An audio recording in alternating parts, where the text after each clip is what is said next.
Good evening. Welcome to Current Affairs. Today we'll be discussing with respect to GST, Goods and Services Tax. So, what exactly is this? First of all, let me tell you, wherever you come across with the word tax, it is a compulsion.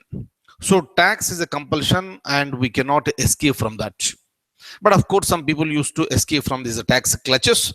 That is the reason why. So there is a lots of deficit with respect to the government of India. But now, if you look at the tax system in India or any other country, first of all, so the taxes are divided into two categories. One is the direct tax, and second one is the indirect tax. So now you must be aware of this, the difference between direct tax and indirect tax. Say for example I'm telling you, income tax is the direct tax. So meaning a person who is earning above a particular limit, every year he has to pay some percentage in the form of the tax to the government of India, and the person is paying directly to the government. Hence income tax is considered to be direct tax. So there is no mediator between the person and the government. Directly you are paying to the government. That is called the direct taxes. And the other tax is considered to be indirect tax. Example, let me tell you, you have this service tax, and you know what is the service tax. And when you are paying the service tax you are giving it to the mediators. Say for example, all these days we have, even today also that is present. So when you are taking coaching somewhere or anywhere, you need to pay 15% extra in the form of the tax. So meaning tax is always borne by the consumers. So meaning whoever is the end user, so he has to bear the burden of this tax. And that is the reason why when it comes to service tax, you may be paying some amount there. And if that is chargeable for service tax, you need to pay 15% extra on that. Of course, 14% is the service tax, and 0.5% is for Swachh Bharat cess, and remaining 0.5% is the for Krishi Kalyan Yojana. So like this, altogether you are paying the 15%. But where exactly you are paying this 15%? Are you paying directly to the government of India, or are you paying to any mediators? Wherever you are paying this 15%, that is the mediator, meaning that mediator is collecting the money, the service tax, and the mediator's responsibility is to pay to the government. Meaning is simple. So the concept of mediator comes into the picture with respect to indirect taxes. So it is the responsibility of the mediator to collect from the end user, and you collect it and pay it to the government. That is called indirect tax. And if you look at India, there are so many indirect taxes that are present. There are so many indirect taxes are present, and on these taxes again, tax on tax, surcharge, again the concept of cess. So meaning, so this is in fact you are paying more, and obviously the end user is not at all happy with this type of taxation system. Of course, we got habituated to that and we are paying for this. And whenever the government increases tax at any area, so obviously the people will be unhappy. Opposition parties are not happy with this. But there is no other go. You need to increase the taxes. But in order to remove the anomalies that are present in the indirect tax system, the government, since quite long period of time, decided to remove the concept of indirect taxes. Meaning, let me remove all the indirect taxes, and in that place, let's have only one tax, and that tax is called GST. Meaning, once this GST comes to the picture, all other indirect taxes will be subsumed. They will be removed off. So what exactly is going to happen here? Say for example, so when it comes to this indirect tax, you are paying tax on tax, cess will be there, surcharge will be there. So obviously the burden is increasing. But if you implement the concept of this GST, the burden on the government will be reduced, because the government can track where exactly the money is going. Even for the traders, it will become easy so to pay this tax to the government. Even for the end user also, the tax burden will be reduced. How the tax burden will be reduced? It may not be understood for majority of the people in the beginning. But we have live examples in various countries where the GST has benefited even the end user, that is the consumers. So they are getting benefited out of this. So in India also it is going to happen. But whatever the confusion that is present there, the confusion is present because of the lack of clarity on some members. Example, let me tell you. Example, let me tell you. Live example. Now GST has been finalized, and the GST is going to be rolled out on July 1st, 2017. Then remaining all taxes will be removed off, and you will have only one GST, right? And in this GST, so you have categorized more than 1100 items, the 1100 goods and services, more than 1100. I'll give you the exact figure, more than 1100. And for these items, some goods and services have been charged 0%. For some, it is 5%. For some goods and services, it is 12%. And for some goods and services, it is 18%. And for other goods and services, it is 28%. So meaning four brackets are there: 5%, 12%, 18%, and 28%. So it takes some time for the people to understand. So what are all these goods and services that fall under each category? Let me tell you one example. 81 percentage of these goods and services out of this 1100 plus, they will be falling under 18% and less than that. 18%, 12%, 5%, and 0%. So 81% of the goods and services, they are falling in this category, and the remaining 19% of the goods and services, they are falling under 28% bracket. So now how it will affect and how it affects the market, let me give you one simple example. If you look at this multiplexes, right? So you may be aware of this PVR, this is cinemas, Inox, all these things. So now it will be taxed at 28%. 28% because that is coming under luxury, right? Obviously, the luxury things will be utilized, and services will be taken by the people who are luxurious, meaning the people who are very rich. Since the people are rich, there is nothing wrong in taxing them because they are earning. So now, obviously, so 28% is going to be charged. And once you look at this 28%, yesterday what happened? So the moment the 28% concept has come into picture, the shares of this PVR and the shares of Inox have come down. So meaning, so there was a fear something is going to happen. And all of a sudden, the people have started selling out their shares of PVR and Inox, and they have come down. But in reality, what happens is that, and if you clearly analyze, so for this entertainment and all these things, so we used to pay like a 30% tax previously, meaning tax and tax, surcharge, cess, everything put together. So you will be paying 30%. Now it has been reduced to 28%. So only after the thorough analysis it will be understood, and it takes some time. That is the reason why the moment on July 1st it is GST is rolled out, I am not saying that everything will be fine. It takes some time for the nation to get adjusted to the system. So initially some problems may be there, but those problems can be overcome. Another serious problem will be that, so the GST may lead to inflation. What do you mean by inflation? Persistent rise in the prices of the commodities over a period of time, that is called the inflation. So whether this GST is going to cause this inflation, and the answer may be no. So we need to wait and watch. That is the reason why it's too early for me to say something here. Why I'm saying no is that it is because majority of the items are falling under 18% and less than that. That is the reason why, so there will not be any effect on this market, and there will not be any inflation. But if there is any inflation, that inflation is created artificially. So out of this fear that will be created. That is the reason why, in order to understand the tax system or any system for that matter, people should be thoroughly educated.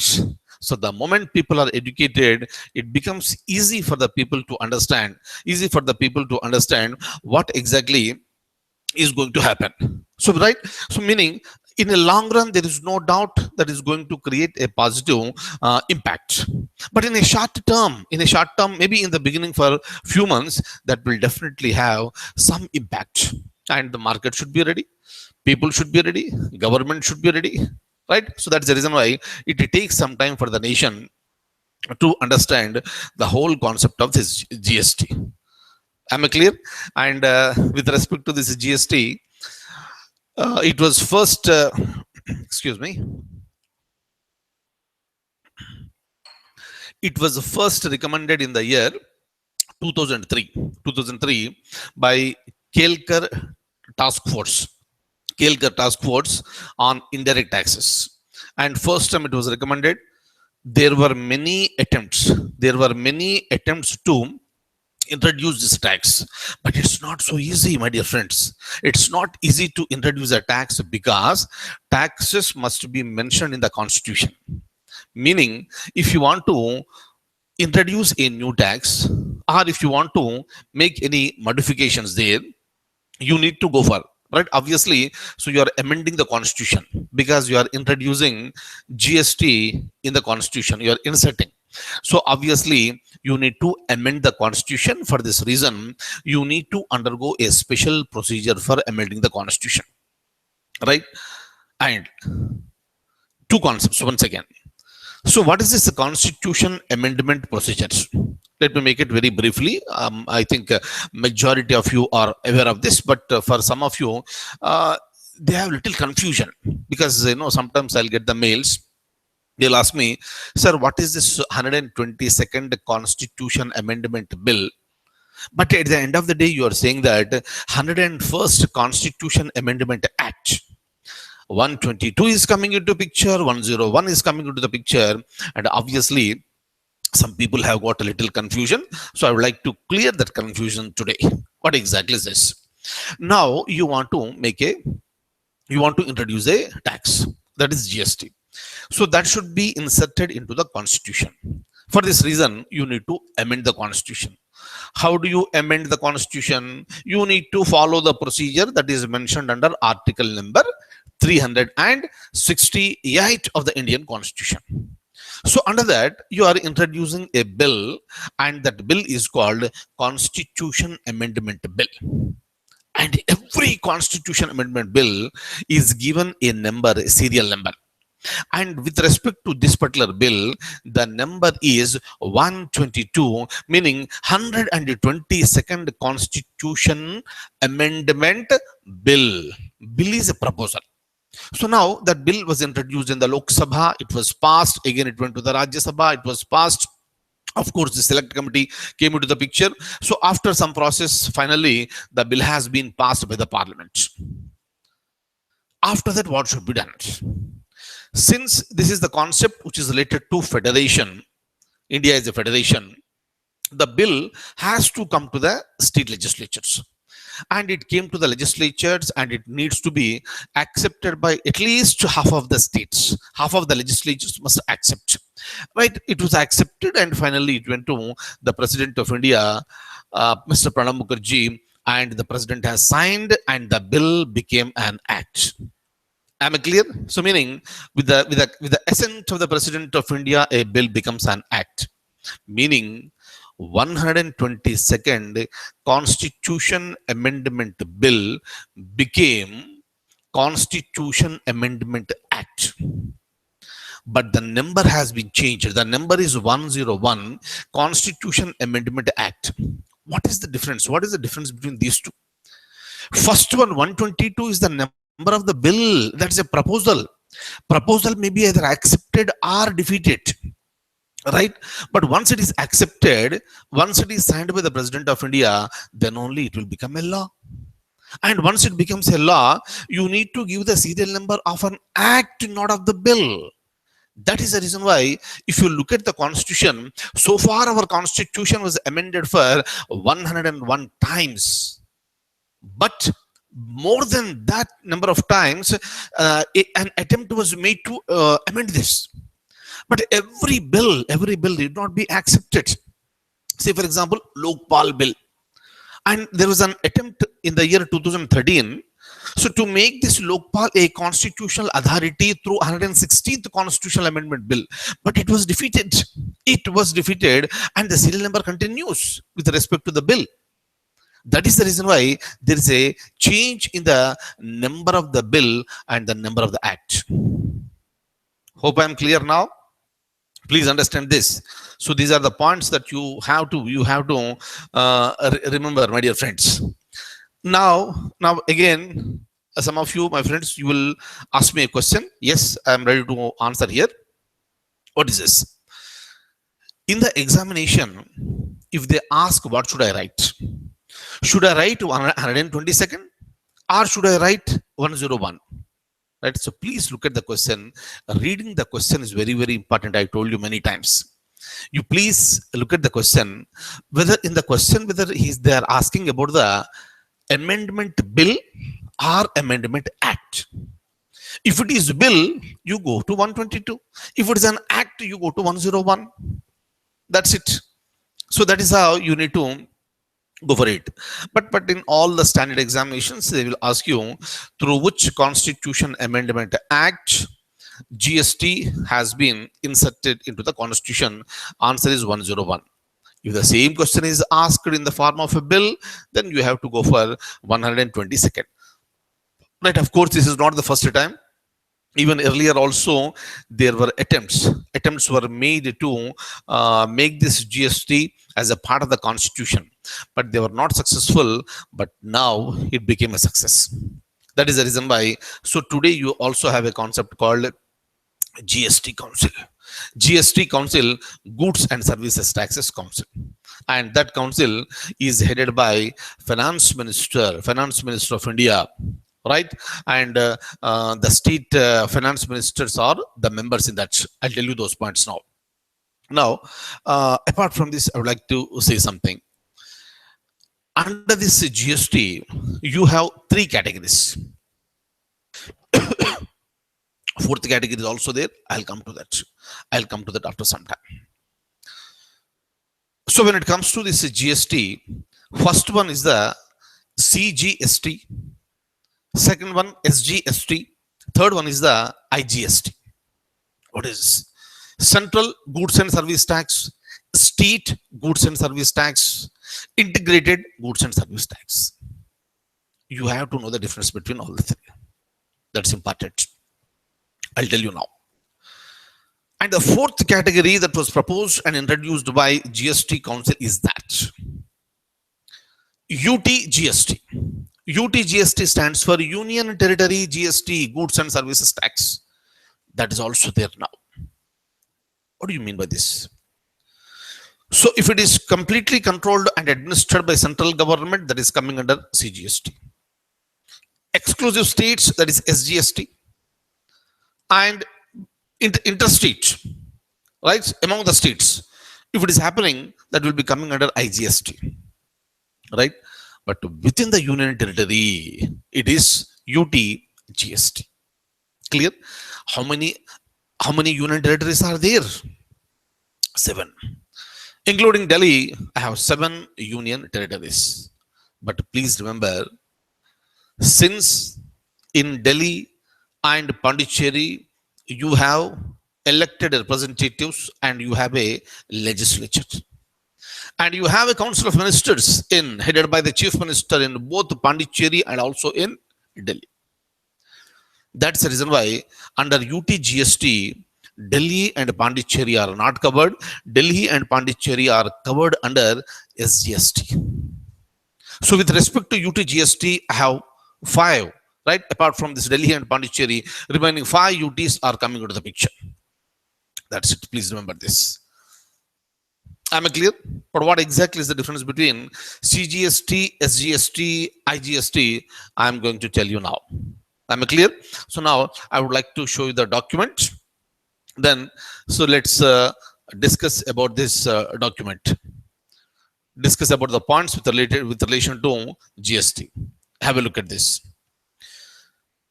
Anything, maybe a question in any forthcoming examination, please be very careful while listening and also while reading. It stands for Goods and Service Tax. It was first recommended in the year 2003. By whom? It may be a question. It was recommended by Kelkar Task Force on Indirect Taxes. Please remember this. And where are you levying? Where are you imposing this? GST is the tax that is levied on both goods and services. And GST would be a single and comprehensive tax and will subsume all other indirect taxes. For this reason, it was introduced in the form of 122nd Constitution Amendment Bill, and after it was passed and assented by the President of India, it became 101 Constitution Amendment Act. Please remember this. And when it comes to GST, GST is a destination based tax. GST is a destination based tax in the sense place of supply, where exactly you are going to supply the product or the services, there it will be charged. It may be within the state. It may be within the state, please. If it is within the state, listen carefully, listen carefully. If it is within the state, CGST and SGST will come into picture. Central goods and service tax, state goods and service tax will come into picture. That is called intrastate. So obviously, since India is a federation, you need to give a share to the states. All these days, the states are enjoying the taxes. All of a sudden, if the central government alone starts taking and collecting all the taxes, what will happen to the revenue to the states? Because of this reason, the GST bill was not passed for quite a long period of time. But the central government has promised that whatever you are going to lose for the coming 5 years, that will be 100% compensated by the central government. That is the reason why states agreed. States know very clearly, the finance ministers at the state level are very intelligent. So because they are also supported by the secretaries who are the IAS officers, seniors, they know very clearly in a long run, you will definitely have the benefit. But in short run, you will have a problem. That is the reason why the majority of the states have objected for the GST. Because we are going to lose now, and who will compensate for me? That is the reason why central government proposed for 3 years, state governments this demanded for 5 years, and finally for the coming 5 years, if there is any loss to any state with respect to their revenue that they are losing, that will be compensated 100% by the central government. Am I clear? Within the state, if something is happening, CGST is coming into picture and SGST is also coming into picture. Across the states, if the trade is happening, services, providing the services happening, then IGST will come into picture. Integrated goods and service tax. If it is happening within the union territory, then obviously CGST plus UTGST will come into the picture. Am I clear? Now let's have a look at this. And I suggest you, my dear friends, I want you to listen to this video once again if you want. Okay, anyway, I'll give you all the points once we finish this month. But otherwise, please listen to this video. So once again, for your better understanding. Look at this. So GST is a destination-based tax. Only value addition will be taxed. The final tax is borne by the consumer as usual. There are 3 types of GSTs. Look at this: CGST, SGST, IGST. Levied by the center on intra-trade within the state, please, intra-trade supply of goods and services. SGST levied by the states on the supply of goods and services within the state. Meaning, within the state, if something is happening, both CGST and SGST are coming into the picture. CGST is levied by central government. SGST is levied by the state government. Clear? So when it comes to IGST, integrated GST. it is levied by the center on interstate supply of goods and services. Interstate supply of goods and services. And the biggest advantage is that you will have a common taxation system throughout the country. And because of this, whatever the octroi, entry tax you have, all will be subsumed. Entry tax. If a vehicle from one state is entering to the other state, you need to pay some tax. That is called entry tax. Look at it, the toll gates and the borders of these states. You might have already looked into that. Long queues will be there, and you need to wait for a long period of time because the government is collecting the tax. State government is collecting the tax. Now all these headaches will be there, will not be there. All these headaches are removed. So whatever the cascading effect was there, it is also removed. So all these headaches will be over from this July 1st onwards. But the only thing is that people should get habituated to this. Right? So it takes some time, but the results will be fruitful at the end of the day.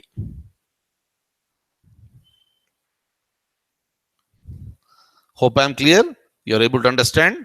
Good. Look at this. So the next one is the UTGST.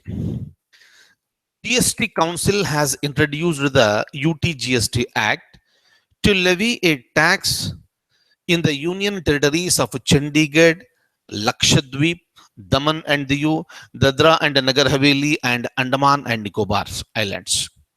It will be levied in the place of SGST in these union territories. Simple.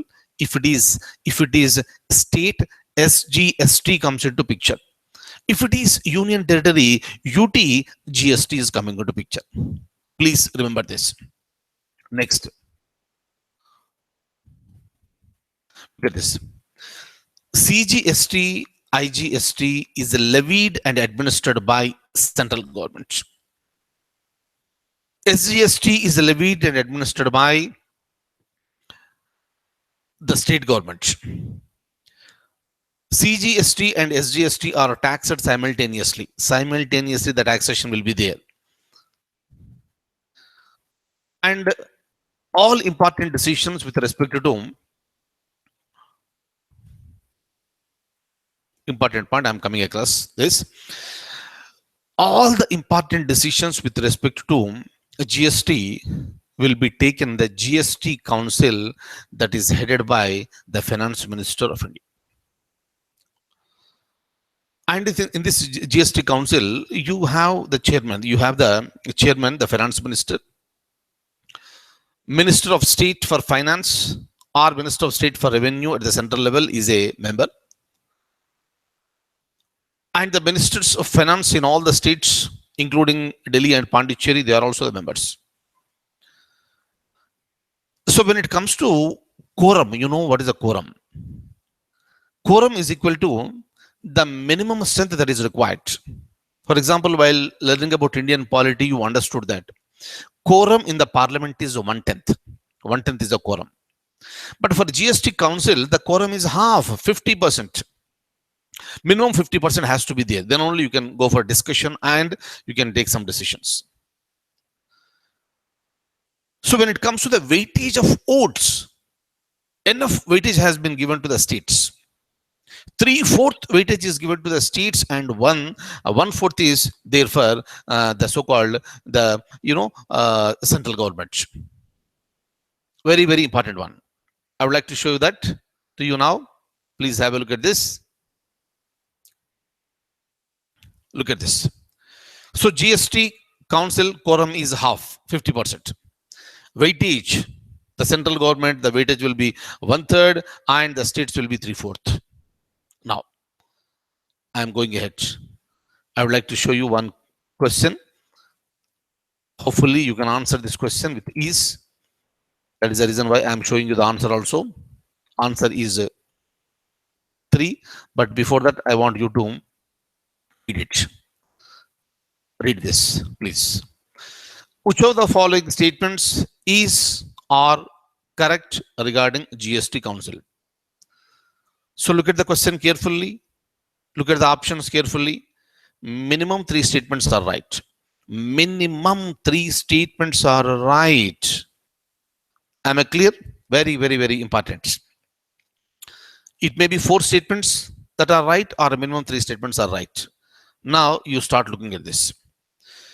So this is mentioned, GST Council, this is mentioned under Article 279A, which is inserted through 101 Constitution Amendment Act. The statement is right. Okay, the statement is right. A is right. If you look at statement number 2, the Prime Minister of India is the chairperson. Is it so? No, it's not the Prime Minister of India. It is the Finance Minister. Finance Minister of India is the chairperson for this. So option B is wrong. Once you know option B is wrong, you can straight away jump to the choice. You can straight away look at the answers 1, 2, 3, 4. Wherever B is not there, that should be the answer. Because you are very sure statement number B is wrong.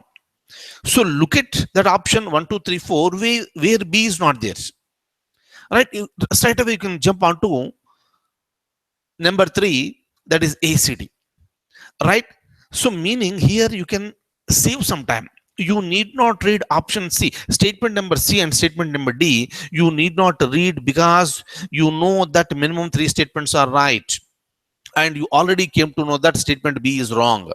So obviously rest of the 3 statements are right.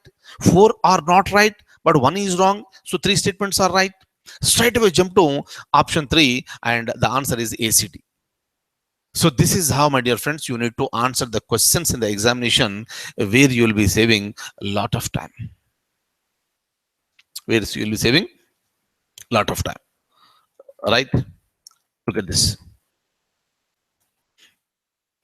Right? So when it comes to the GST Council, it was constituted on 12th September 2016.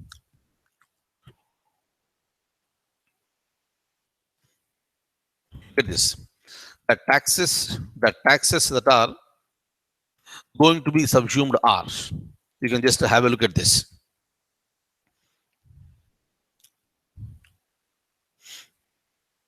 You can have a look at this. If you can remember, it's fine.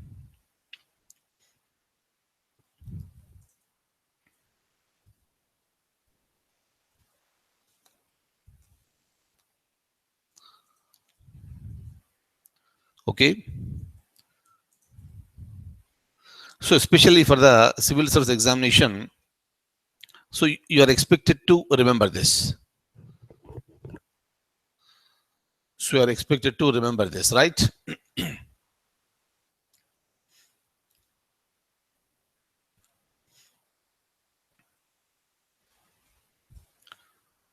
I'm just scrolling it down. You can continue reading. This.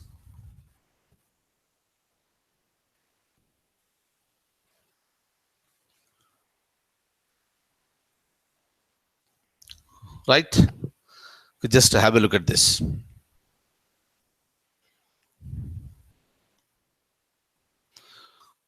Okay.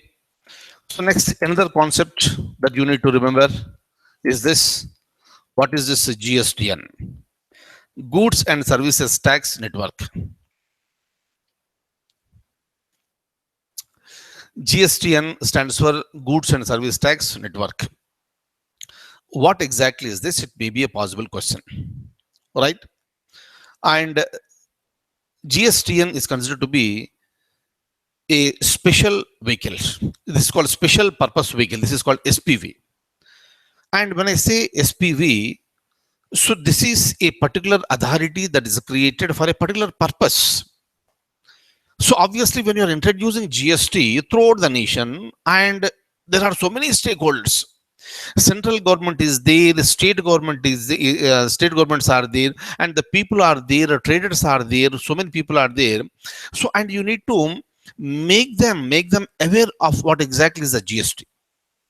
So for this reason, you need to use this information technology. By using that one, you should make the people aware of what exactly is this GST. So there is so much of confusion now in the system. So the people are asked to migrate to this GST. And in some places, some errors were there. That is the reason why after getting migrated also, the concerned authorities are informing that you are not migrated. So again, you need to go through the whole process. So because it is in the budding state, obviously it will happen in the same manner. Am I clear? So that is the reason why. So the the GSTN is going to play a very crucial role. So this is the special purpose vehicle. This is called SPV. Am I clear? So now I would like to open the document once again. Please look at this. Look at this. So goods and services tax network. It is a special purpose vehicle to cater the needs of the GST. It provides the shared IT infrastructure and services to the central and state governments, also to the taxpayers and other stakeholders for the implementation of the GST. Please remember this. Am I clear? Next, and the GST Council has broadly approved the GST rates for the services. Right, one is 0%. That you need not discuss about that. Meaning is simple. Out of this more than 1100 items, all right, 1100 items, goods and services, some are not charged 0%. And some are charged 5%, some are charged 12%, some are charged 18%, and the rest will be 28%. Meaning 5, 12, 18, and 28. Please remember this. Next, if you look at this advantages of a GST, amalgamation of several central and state taxes into a single tax. It would it would mitigate cascading or double taxation and facilitating a common nation market. This is the biggest advantage. So the problems that are present now, that will be completely mitigated, and it leads to easier administration and enforcement. And the biggest advantage for the consumer would be in terms of the reduction in the overall tax burden on goods, which is currently estimated to be 25% to 30%. It takes some time for realizing this, and definitely overall tax burden will be reduced. See here, now some of you may be getting it out. Some of you may be getting it out like this. Tax burden on the people is reduced, right? Revenue for the government will be increased. How is it possible? How is it possible? Simple point. So when the tax burden is reduced, you are increasing the coverage, meaning many people, many traders, they are coming into the tax network, and you cannot escape. You need to pay now. Of course, not a very larger one, but a reduced one after the introduction of GST. So the network has been increased, and so many people are included in this net, and obviously majority of the people will be paying. People may be paying less than before, but the number of people have increased. Number of taxpayers have been increased. Then obviously what will happen? Definitely, so the revenue will be increased for the governments. Yes or no? So these are all the benefits for the government. Also, it's a benefit, and people, for the people also it's a benefit, and the people will also have a sense of pride, that so we are also paying. And the traders who this escaped from the payment of the taxes all these days, now it's not possible for them. Of course, somebody may be looking for some alternatives, but that is not such easy now. So because at every stage, that tracking will be done, right? You cannot escape now.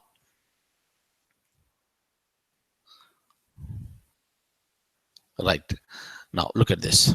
Okay, and the free movement of the goods from one state to the another without stopping at the state borders. So you are not wasting the time at the state borders for hours for the payment of the state tax or entry tax, and a reduction in the paperwork to a larger extent. Oh my God, this laborious job will be reduced. So what happened in Srinagar? Look at this. The GST Council very recently on May 18th, 2007 approved the tax rates for 1211 items. Sorry, I said more than nearly 1100, but it's 1211 items. Out of 1211 items, 7% are exempted, 14% will be taxed at 5% slab, 17% will be taxed at the 12% category, and 43% is falling under the 18% segment. So the total is coming to 81%, and the rest of the 19% of the goods will be going to the top tax bracket of 28. Meaning 81% of the items will attract a tax of 18% and less than that, while 19% of the items will be taxed at the highest rate of 28%. Clear? So these are all the advantages. Okay. And I would like to show you the document once again. Please have a look at this. I want you to understand this very clearly. One is a GST. I want you to remember which committee recommended this. Recommended in the year 2003 by Kelkar Task Force, right? And what is the number of the bill? 122. What is the number of the act? 101. What is this difference? I explained you already, right? So when it comes to the GST, CGST, SGST, IGST. Please remember, CGST is levied by the center on intra-state supply of goods and services. SGST by the state within the state. IGST by the central government on interstate supply of goods and services. Right? So with respect to the 5 union territories, excluding Delhi and Pondicherry, remaining union territories, instead of SGST, it will be UT GST. Right? And look at this next.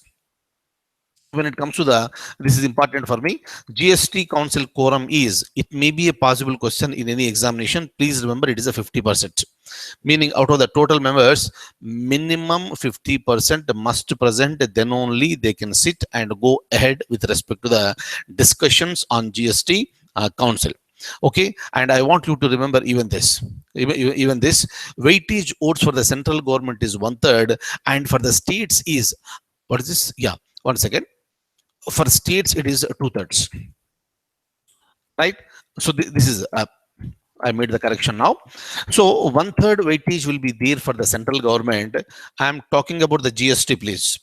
And remaining 2/3 weightage, highest weightage has been given to states, meaning the government was firm to go ahead and it wanted to give a free hand, and it wanted all the states to take part in the GST without any pressure. That's the reason why it took a longer time for India, and finally it became a reality, and the GST is going to be rolled out on July 1st, 2017. Okay, and this question I have shown you already, and please look at this one for your information. uh, in this statement, for our information, finance minister is the chairperson for GST council. Okay, not the prime minister. Union minister of state, union minister of state in charge of revenue or finance is a member. Next, minister in charge of finance or taxation or any other minister nominated by each state government are the members. Clear? You have a chairperson and you have few members. Am I clear? And this you have to remember, who is the chairperson and who are the members. Okay, and these are all the taxes that will be subsumed, right? And I want you to remember, what is this GSTN, right? It stands for Goods and Service Tax Network, and this is a special purpose vehicle. Am I clear? And what are the tax brackets? 5%, 12%, 18%, and 28%. Clear? Rest of the things are advantages. And what happened in Srinagar in the recently concluded GST council meeting, right? So this is the thing. Meaning is simple. 81% of the items are coming under the this tax brackets of 18% and less, and rest of the 19% of the items are, they will be taxed at the highest rate, that is a 28%. So kindly remember all these points, right? So that's about GST, and I thank you so much. Hopefully I'm clear and you understood this. And see here, this is really a typical subject. In fact, it takes some time for to understand, right? So that is the reason why I suggest you to watch this video once again. And if you have any doubts, please feel free to mail me. Okay, you know my mail ID, and please give me mail. Fine. And I thank you so much for being with me this evening, and I wish you all a very, very good luck, and see you tomorrow with more current affairs. Thank you so much.